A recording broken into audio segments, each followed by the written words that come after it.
观众朋友、网友朋友，大家好，我是付天少。据联合早报报道，美国总统拜登已提名资深外交官伯恩斯出任美国驻华大使。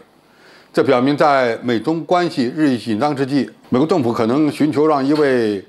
具有比较丰富的外交经验的角色发挥更重要的作用。65岁的伯恩斯在美国外交部门服务长达27年之久，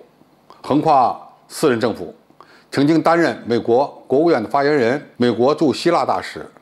美国驻北约大使、国务院政务次卿等职务。目前呢，他是美国国务院第3号人物，具有非常丰富的职业外交经验。伯恩斯此人与拜登的关系呢，据说也很密切，曾经担任其竞选活动时期的顾问，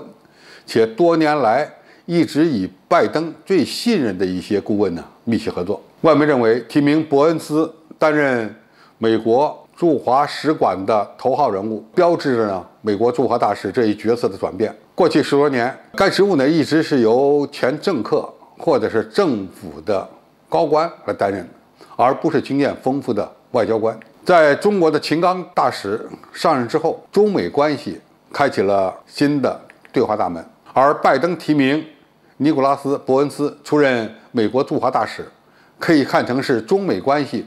走向稳健的一个标志性的事件。这样的话呢，两国在对方都没有大使的特殊时期将宣告结束。那么这段时间可以看成是中美关系的一个观察期。中国驻美大使秦刚赴任之后，相继与美国副国务卿谢尔曼、美国对华贸易谈判代表等举行了会谈，提出了中国方面的警告，同时呢，也表达了与美国继续开展合作的善意。而伯恩斯呢，很可能是进一步开启中美对话大门的一个比较关键的人物。前面说到，伯恩斯呢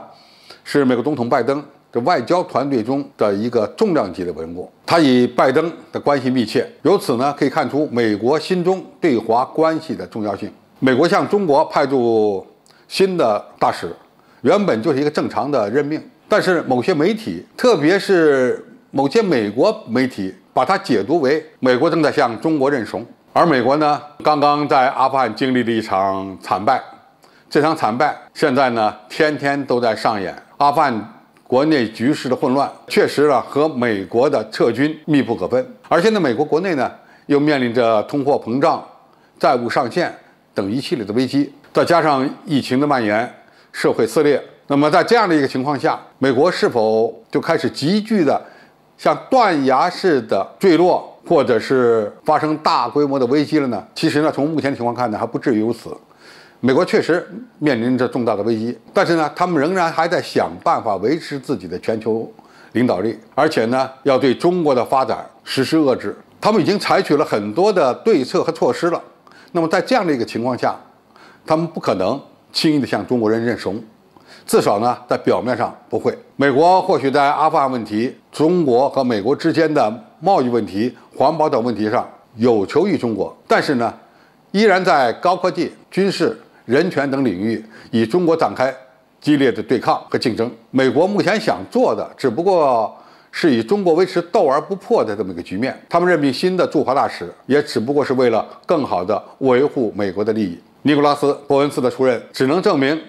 中美关系之间的重要性，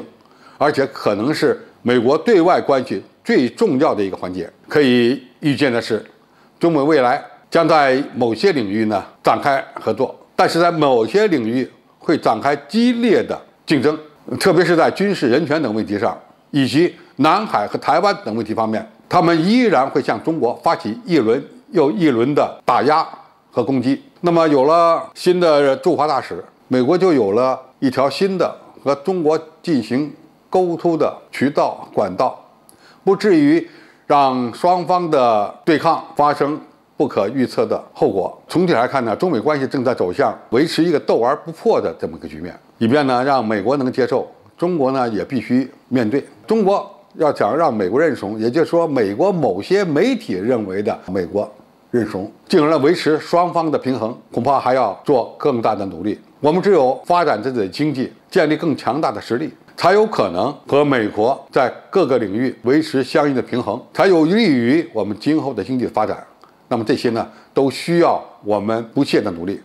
那么有了这样的努力，才能够提升我们的实力。毕竟现在的很多事情是由实力决定的。美国既没有到山穷水尽的地步，我们呢也还处于爬坡的阶段。因此，中美之间未来关系的走向，既取决于美国的政治态度，当然更取决于中国的发展。只有发展才是硬道理，只有发展了，我们才有更强的底气。好，今天介绍就到这里，谢谢大家收看。感兴趣的朋友，我们可以在下面的留言区留言交流讨论。我们下期再见。